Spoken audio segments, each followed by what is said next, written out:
Welcome back to Nolvere. Today we explore the story behind one of the most influential watches ever created.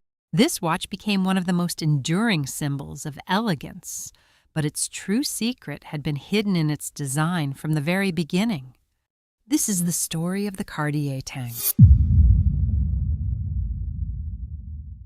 The story begins long before the watch itself.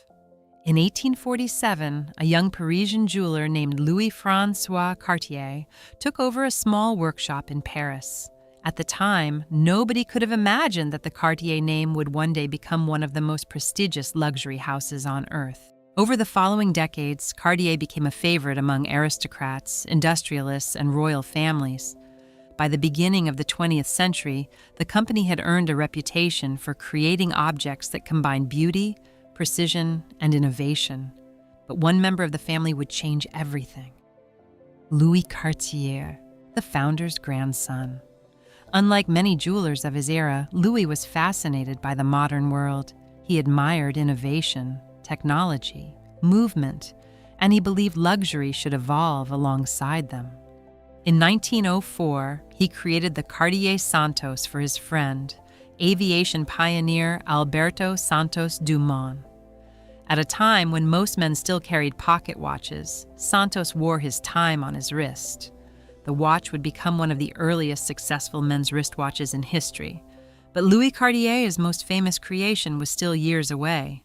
Then came war. In 1914, Europe descended into the First World War. Millions of soldiers entered the trenches. Entire cities were transformed into battlefields, and a terrifying new machine appeared on the horizon, the tank. For generals, it was a weapon. For soldiers, it was a symbol of fear. For Louis Cartier, it became inspiration. Somewhere amid the steel, machinery, and geometry of the Renault FT-17 tank, he saw something nobody else saw: design, balance, proportion. In 1917, while the war still raged across Europe, Louis Cartier completed the design of a radically different watch. It was rectangular, architectural, modern. The two vertical brancards echoed the tracks of the military vehicle. The central dial reflected its body, a luxury object born from a machine designed for battle. One of the earliest examples was presented in 1918 to General John J. Pershing, commander of the American Expeditionary Forces. A year later, in 1919, the Cartier Tank officially entered production. But contrary to what many people assume today, it was not an overnight success.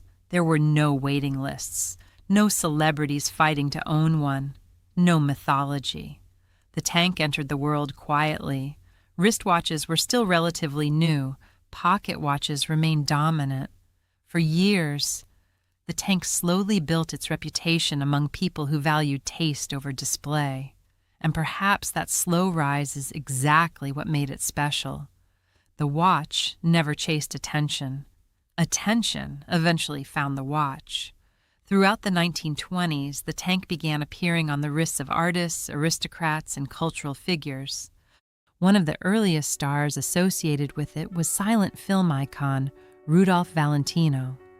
As cinema spread across the world, so did the image of the tank. Cartier continued refining the design. As the years passed, the tank quietly evolved. Its proportions changed. New interpretations emerged, but its identity remained unmistakable. Decades passed. Empires rose and fell. Fashion reinvented itself again and again, yet the tank remained remarkably consistent. Then came one of the women who would forever change its legacy, Jacqueline Kennedy. By the early 1960s, Jackie Kennedy had become one of the most admired style icons in the world. In 1962, she received a Cartier Tank.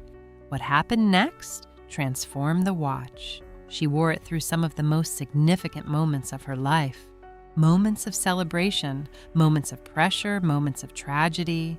Photographs of Jackie wearing her tank traveled across newspapers and magazines around the world. Suddenly, the watch was no longer simply associated with European aristocracy. It had become a symbol of American elegance as well.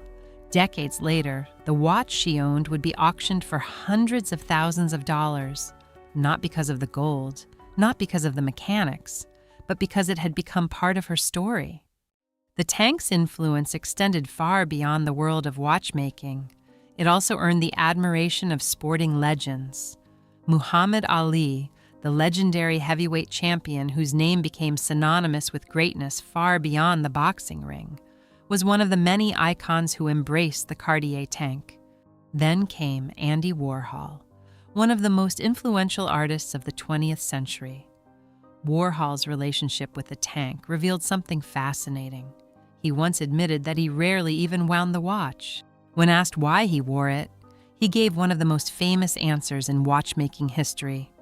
"I don't wear a tank to tell the time. I wear a tank because it's the watch to wear." At first glance, the statement sounds almost absurd, but it revealed something profound. The Tank had transcended function.